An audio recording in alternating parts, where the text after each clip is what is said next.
All right. Hello, everyone. Welcome back to Visions for the Future of Higher Ed. Today, I'm joined by a new friend of mine, Adam Carlton Lynch, an associate teaching professor from Wichita State University. Adam and I had the chance to meet in Las Vegas at the CIEC conference and had an incredible opportunity to chat a little bit about the work you're doing at Wichita State University, Adam, but also about so many of the philosophies you bring to teaching. And as a side note, Adam actually is an incredible athlete as well and has given myself and my girlfriend extra motivation to be at the gym. So thank you for that as well, Adam. And thank you for being here today. The first question I always like to ask guests on the show is, what made you get into higher education? Where did your journey in higher education begin? Well, I guess it's twofold. First of all, my parents were always continuous learned. My mother had worked in higher ed, had formed a nursing school on the East Coast. So it was kind of always in the back of my brain. But for me personally, when I moved to Wichita and I started my own PhD here at Wichita State, my wife and children were still in California and I was commuting back and forth. And during that time, I was really busy from 4 in the morning till about 4 or 5 in the afternoon. But once all the suppliers and the equipment vendors left, I was kind of twiddling my thumbs. What do I do for the rest of the evening? So I actually applied initially to fight boredom, started taking my own classes, and I was probably then, once my wife and kids came out and I was in maybe my second or third year of actually taking my own classes, the department said, "Hey, would you like to teach this course? You have more knowledge than the current professor, and you have not only the technical knowledge, but you're interesting and you can tie it to industry experience that you're doing right now." So that was the first part. Then there was a second class. And so I've been an adjunct for about 10 years. I completed my PhD, I think, in maybe 7 or 8, but it really didn't even think, I thought, oh, maybe like in my 60s, I'll go teach as kind of an end of career sort of journey. However, what happened was my business was sold. My partner and I sold. It wasn't actually for sale. And when we sold, then I really was twiddling my thumbs again. Okay, I'm 50 years old. What do I do with myself? So I said, I have this PhD. I really enjoy it. It's a way of giving my knowledge and experience to the next generation. Applied for a job and was accepted. And this spring, I just finished up my 4th year full time. Wow, that's part of why I was so excited to have you on the show, Adam, because I know, I'm introducing you as someone with a background in higher education, but I remember from our early conversations, you have an extremely successful background as a serial entrepreneur. So I know you're mentioning briefly the business you sold. I know you've been involved in a number of businesses, not to mention that you're extremely successful in the aerospace field as well. And part of what got me really interested in your approach is I think how much you have taken from your industry experience into your teaching. Because in the work you're doing now, correct me if I'm wrong, you work with entrepreneurial engineering students. Is that something you're still doing? Well, I don't know if they're entrepreneurial to start. I mean, out of every group of, say, 10 people, there's maybe one person that's a entrepreneur. They want to do it, but they don't really know the path. They don't know how to get started. So, but what I do is I infuse, if you're familiar with Keen, the Kern Engineering Entrepreneurial Network, I like their structure of the 3 C's of connections, creating value, and curiosity, because I think it's a great way of formalizing entrepreneurial thought patterns and mindsets in a easily, digestible format. Those 3 principles, and they're all 3 C's. So since it was already developed by somebody else, instead of saying, I infuse my philosophy, but I'm using that structure. So I infuse projects into every class. So every class has an industry client. For each team has an industry sponsored project. Those projects we use either as design, where we'll use, say, a Lean Six Sigma DeModV framework, or design for Six Sigma. And if it's a correction, like it's existing product or process, we'll use a DMAIC, or define, measure, analyze, improve, control methodology. I typically try to also align the courses to recognized industry certifications. And I was just thinking about that this morning when I was kind of going through, if you ask something along this line. And the first thing I thought of was when I say industry, I really mean like a professional society. There's a lot of people that offer credentials, but I'm saying something like the American Society for Quality, Project Management Institute, INCOSI, International Council of Systems Engineers. So people that they're not for profit, so they're doing it and they have a broad global body of knowledge, and they're not doing it just to sell a certificate as a profit-making motive, but they clearly don't want to lose money. They tend to have been around longer. They have more psychometric analysis of their test. But if I do that, if I can align it, so I'm not teaching to the test, I'm just making sure that the body of knowledge and its learning objectives match the learning objectives of the course. Since we have academic freedom, I'm allowed to do that. So I'm teaching a broad based and hitting as many of those topics. I'm going broader rather than really narrow. I think sometimes in education, we get so focused on the procedure of solving this type of problem that we forget to it's actually better sometimes to go really shallow and give people a broader exposure to many different types of problems so that when they see those when they are out working and they don't have one that's exactly like the textbook, they still go, oh, that's kind of like this. I vaguely remember that. There have different things they can grab a hold of so that they can create some sort of analogous thinking and then create a problem solving approach for the problem right at hand.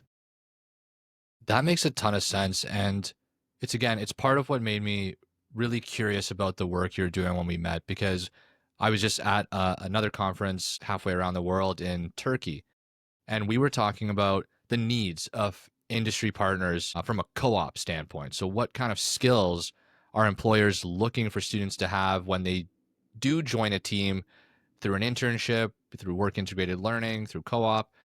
And that multidisciplinary mentality, the ability to go from one problem to another without getting boxed into one way of thinking, is extremely valuable. So it's what made your approach sound unique, because I hadn't heard of courses like yours that had so heavily integrated some sort of project based learning so that students are getting this more lifelike exposure to what industry is looking for. And can you remind me more about the course now, Adam? How do you structure what your students are doing? I teach 3 undergrad courses in applied engineering. So applied engineering, like, well, what's that? I mean, I know mechanical, aerospace, what's applied? So applied engineering, we have 3 tracks. We have sustainability, or which was formerly more like civil, but it's kind of water and energy.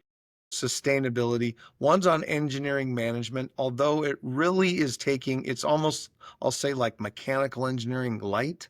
So it adds some of those business management structures at the tail end. So you have a pretty broad, strong foundation of technical knowledge. And then the third one is process automation, which some universities might call mechatronics.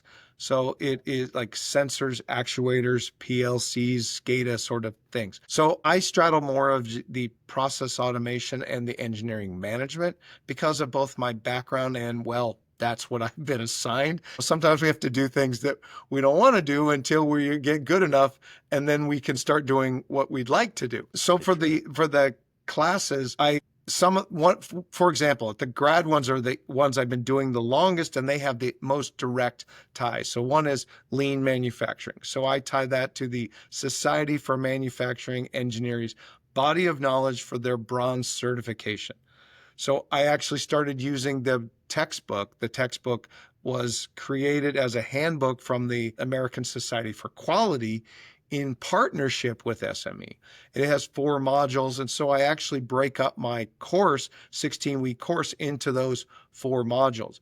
So again, I'm not teaching to the test, but I'm using their book to supplement my lectures of those tools. But what I try to do in my lectures is I have a theory portion, and then I have, well, this is what big companies have done. The big companies that publicly traded, like your GE, like your Tesla, like your Ford, somebody like that, Boeing, that you would recognize. Then I show it to my personal example. And they're usually, while I did work in some of those large firms, those other examples to show you that you face the same problems in a big firm or a small firm, and that the tools can be applied for any product, any process, and they work regardless of language, regardless of religion, regardless of political structure, and they work around the world. I've lived and traveled around the world, and these tools keep working.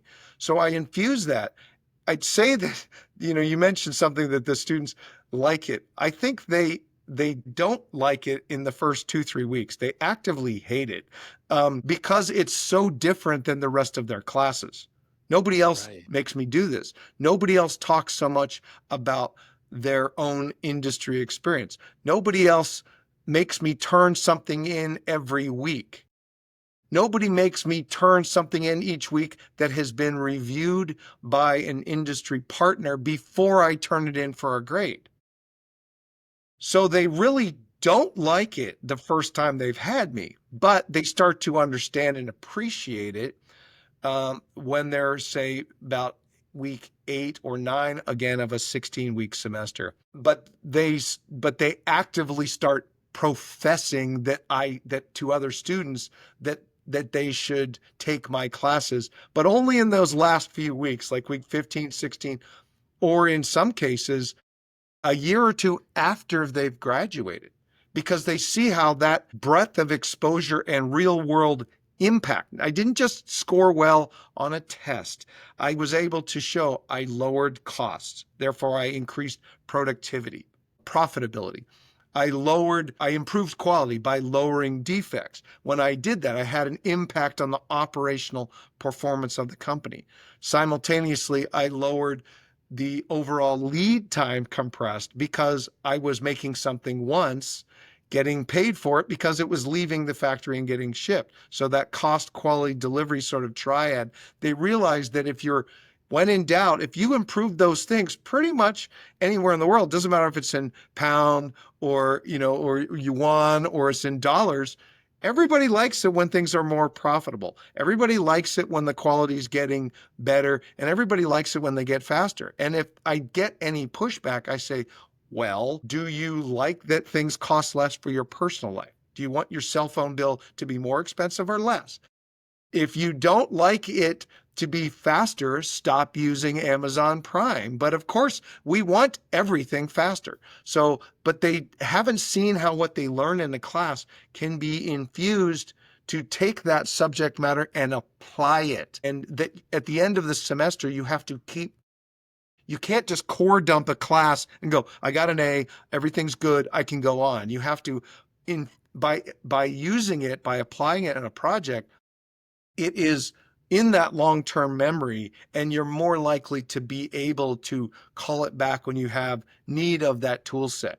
Again, you're never an expert, but you know that it's in there. It gives you a certain confidence, not only that you went through the class and got the grade you wanted, but you have a project, that you have a formal presentation, you have a written report, and you have tangible evidence. I did this project at Great Plains Industries. I did this project at Spirit Aerosystem. So you have tangible evidence for yourself and the outside world, which may be in a job interview, that I know how to solve a project and make operational improvements with financial impact. It's a game changer. It's a Right? game changer in terms of confidence and what they can bring to an interview, like you said, and what they can practically bring to a team.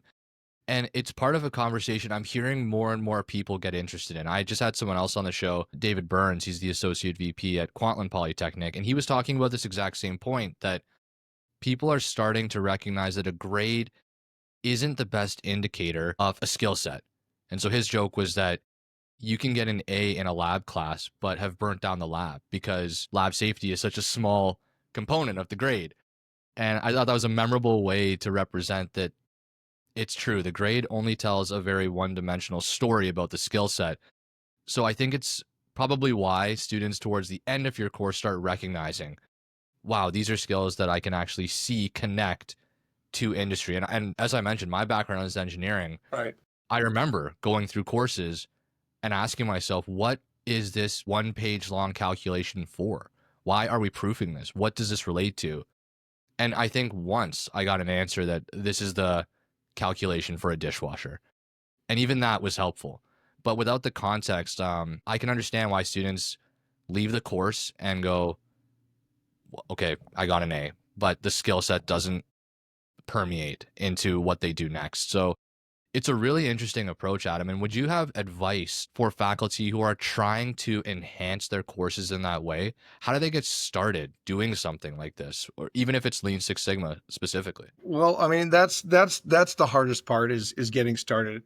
I think because of the grade mentality we get by parents, by teachers, and by ourselves, we expect that if I don't get an A, I'm a failure. And because there's so much like scholarships and things that are tied to it, there is a financial reward for being a better student. And it does, your higher GPA does make it easier to get in grad school. It does make it easier for that first job. But then when you hit the real world, you realize that, well, wait a minute, I can't write well. I can't speak well. I can't get to work on time because I couldn't get to class on time. I can't put my phone down and have a conversation with another human being. I can't live well. I can't work on a team. And so if you're getting that as a student, then when you're as a faculty member, you get this sense of embarrassment where I can't try something new in a class because it may not work. It may fumble around. I won't get through all the material of the class, and then I'll be hurting my students. So you have a disincentive to try to experiment, because if the experiment doesn't go well, you're a failure, and you may get a bad review on my evaluations are typically, the grad classes, a lot of them are typically exactly 100 people, so the percentages are pretty good. At the end of the semester, I'll say I'll get 97 are good or outstanding. But the 10% of the people that are outstanding, they probably liked me from the very beginning. They liked my tone. They liked my directness. I'm trying to get a bulk of people to like me, but I'm not trying for everyone to like me. I would like everybody to respect me, but I don't demand respect. I have to earn it by showing them that I am qualified to teach them the material, and I'm qualified to help them through challenges. But there's always those 2-3 students out of that 100 that they don't just dislike me, they absolutely hate me because it's so different.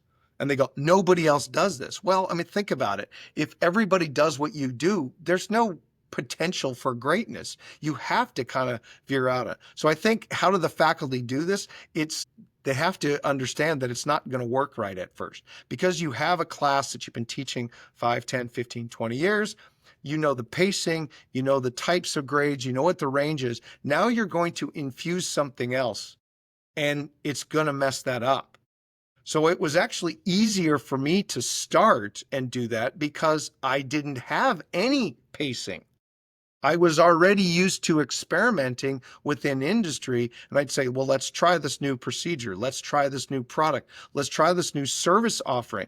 Let's try this new way of onboarding a client. Let's try this new way of reviewing a supplier's performance.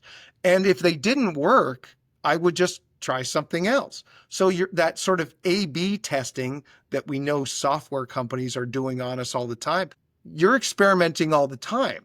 But when you're in academia and you've already been doing it so long, now you're going to try to infuse something new. It's going to mess things up, and you're going to stumble, and then you're not going to cover all the slides you wanted. You're not going to cover all the problems, and you think that that's somehow shortchanging the students. So I would say start small. Think of activities that are maybe like a classroom simulation that might, I bring in decks of cards and I have students do an exercise on 5S where they realize that, oh, wait a minute, only 3 of these suits are used. The 4th one is waste. Well, get rid of the stuff that's not used. One of the principles of best. Put things in order, and that colors and shapes can go together, and I can use this. I can use those shapes.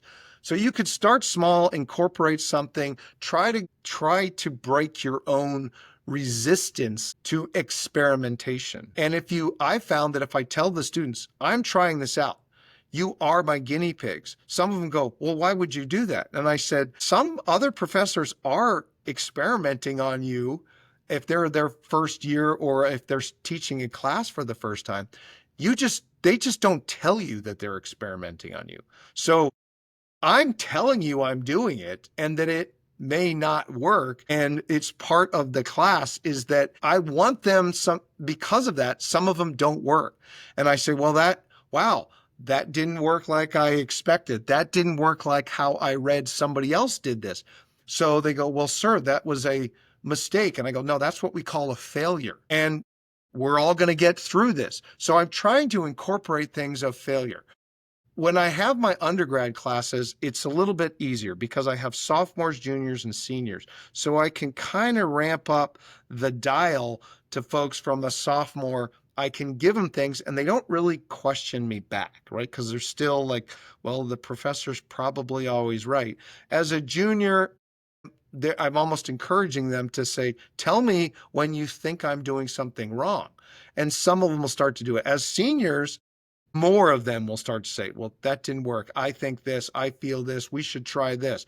So they get braver. But if somebody comes in as a graduate student and they're only there for 2 years and they may take one or both of my classes, but they don't have to take my classes. If they don't like the first one, they will avoid the second one.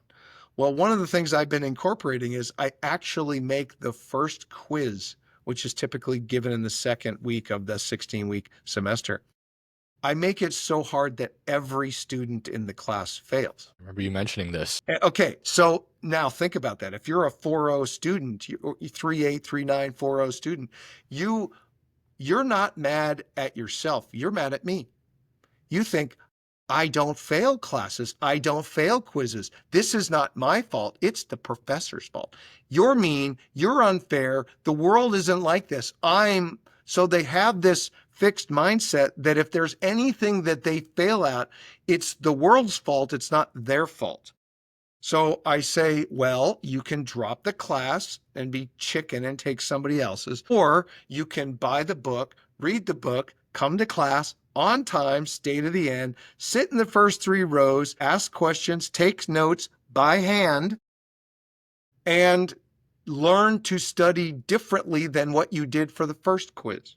So I give them the strategies, and what they don't know, some of them have at the end of the semester, I reveal that what I'm doing is I'm actually continue to make the quizzes harder and harder and harder, but they're getting better faster than I'm making them more difficult. So I'm not making it arbitrarily hard from the beginning and just trying to weed people out. I'm forcing them to change the way they do something. If you don't like the result, you have to change your process. I don't.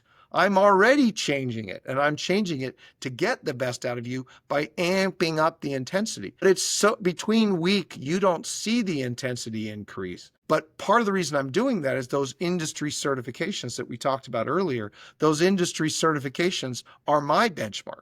If I can't get you to pass that certification, then is my class really good? Because if everybody gets an A, is that my class good or is it too easy? Right? But if you take this industry certification at the end of the semester and you pass it, well, then perhaps you were properly prepared for that test. So I think start small, increase the intensity, but it will take some experimentation to figure out the right pacing of what you can accept. How can it go within your current class? And then you're going to keep revising it over time to add more of these things. So start small, pilot it, 1 lecture, 1 week, 1 module, whatever they're comfortable, whatever that faculty is comfortable with, and then add in more as you as the professor get better. You understand more what's involved. You understand more of the tools. I guess the challenge, and this is one of the things, like, why aren't they doing more of it? Well, we don't encourage failure. We don't encourage experimentation. We look at a survey of students at the end of a course, but we don't look at a survey at the end of their degree, and we don't survey them a couple years after they graduate. So I was just reading an article that was done about deep learning at the U.S. Air Force Academy, and what they found is that professors that interleaved and tried more experimentation, and it was more of a struggle early on, that those students, when they were at the end of their degree or into their career, performed better, even though they might have had lower grades in earlier, say, Calc 1 or Calc 2. They got a better foundation because the foundation was more questioning, it was broader, it wasn't so deep. But if you think about the way we teach science, engineering, and increasingly other disciplines, instead of staying broad like a liberal arts education, we're actually getting more narrowly focused. And we're saying we're trying to get these people ready for work by having these skills, but we're focusing on too many technical skills and not enough breadth of transferable skills. Teamwork, handling ambiguity, critical thinking, presentations, project management. You're like, well, what industry is project management? It's everyone, and it's every language. Your ability to write and use grammar, there are grammatical rules that are different from language to language, but most people are not good writers. And now when you have things like ChatGPT and AI, if you don't force people to write by hand in class, most people can't write by hand anymore. They think, oh, well, I type, it's faster. But writing by hand, again, in any script, it doesn't matter the language you're doing it, it encodes to your brain differently than typing. So you think, well, it's the same word. No, it's not, because your brain got slowed down and you got the sense of writing, and you could feel the tension on the paper. You could feel or see the ink. You could smell the ink. You get more senses involved in that even though it slowed you down, you actually deepen the knowledge compared to the fast typing or just reading the slides that are on a PowerPoint. So I think that some of our technologies are actually taking us further away from building a better prepared, not student. You're trying to build a contributing member of society that happens to have a certain skill set. But we need to infuse, you don't need a separate class on writing. You need to make somebody write in a material science class. You don't need to have a separate class on teamwork. You need to put a team project in a class on statics. You don't need a separate class on how to make a research poster. You need to make every student team that is doing your systems engineering class make a poster as the last slide of their PowerPoint presentation that they can peel off and present at a conference like the one that we met at. So you don't need separate classes that are going to extend their degree. You need to infuse more transferable skills to the classes they already have.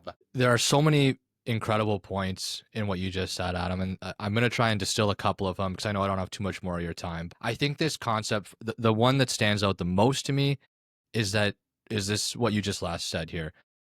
They don't need to be a good student. They need to be a person who's ready to contribute the way that they're actually planning to after school. I think that's a really good thought to keep in mind as we figure out what we want to include in the curriculum. Is this about helping them pass the course or helping them align with something like you said, like an industry certification? And what you said early on about earning their respect throughout the process, I think there are a couple ways to do that, and trying things and failing along the way and leading by example in that sense is a great way to tell them, hey, it's okay to fail. And like you said, you start small. We're not looking for massive failures throughout the curriculum, but those moments to regroup and reassess and try something new, I think inevitably will make it more palatable for students to also try things and it not go well and readjust. So I think that's extremely important as well. I could go on in so many of the different areas you touched on, but the last thing I'll just say is I think that approach of integrating this multidisciplinary approach to programming is something that tools like AI can help enhance.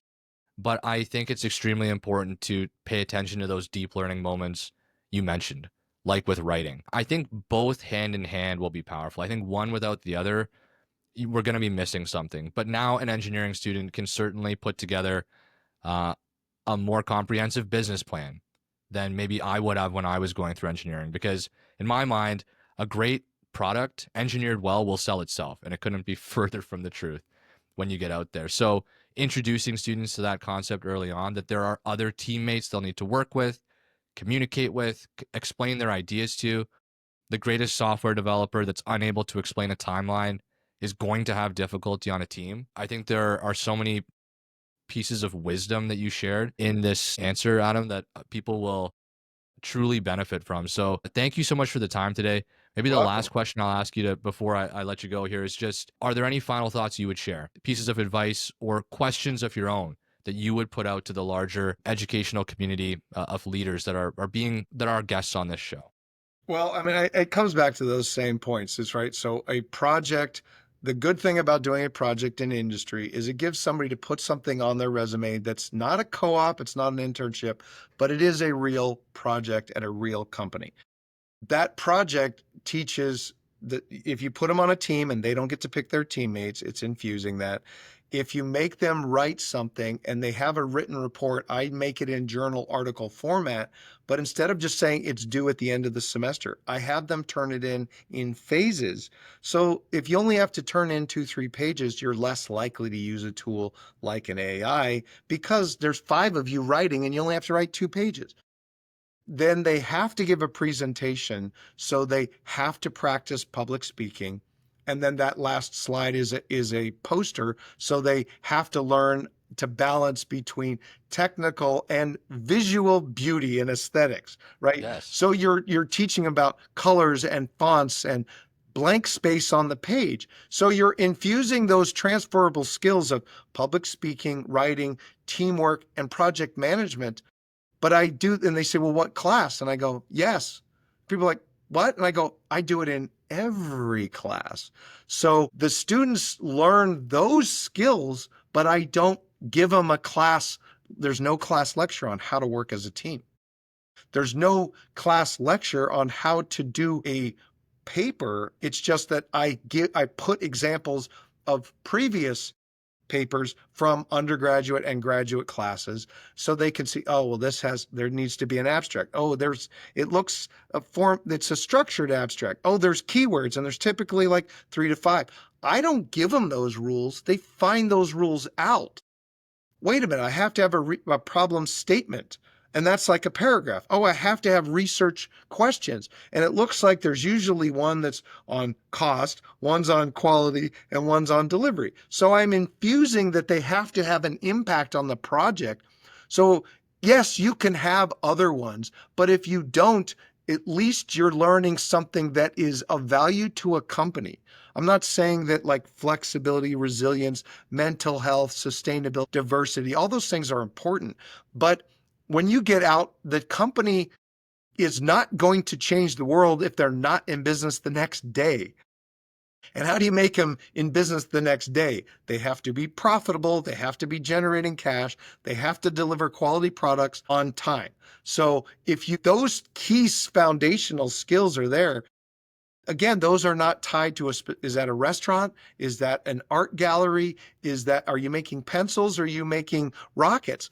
Those things are so generic that I infuse it in every class. They get out and they know how to solve any type of problem, regardless of what the problem is. So I think that just being consistent in your message, start small, have a reality check. What does industry want? I mean, you can't change immediately, but you also can't be 20 years behind. Right? So you need to train broad transferable skills and at the same time, industry technical skills that they might need. You have to evolve, which means you have to be constantly piloting. So I think you need that sort of experimentation has to be built in because you can't align for the way industry's going and still keep the breadth of your transferable and the depth of the technical. The depth of the technical is what has to change to suit industry's current needs. If you don't know what industry's needs are, you can't do that. So you're always a little reactive. You're giving them, so again, you're not teaching to the test, you're preparing them for the most likely test to come with a broad skill set of transferable. Those are the teaming, project management, problem solving, writing, speaking, and then you teach those hardcore technical skills, the calculus, the physics, the statics, but also like the AI, Python coding, whatever those immediate skills are, you have to infuse some of those as well. So It's a great mentality to try and adopt, and that's really what this podcast is all about, is how to prepare for the future. So thank you again for that advice, Adam. And it kind of leaves me with one final thought, that is that it's not done alone. It's like you said, we need to be aware of what industry is looking for. And if you're listening to this and thinking, well, you don't have industry experience like Adam, I would encourage you to reach out to folks like Adam and invite them to be guest speakers, invite them to share that industry insight with your students. It doesn't have to come from you necessarily. It's a huge reason why I invited Adam on the show, is because I know how much industry experience he has. And without it, I wouldn't be able to provide any of these insights. So thank you again for being here today, Adam, to share those with us and share how you've integrated them into your course. Those are lucky students, whether they realize it in the first few weeks or not. And hopefully you'll join us again in the future. I have a ton more I'd love to share from your experience, but I know that's all the time I have of yours for today. I appreciate it. It's been a lot of fun. Been a lot of So fun. thank you very Great much. seeing you again, and thanks for having me on.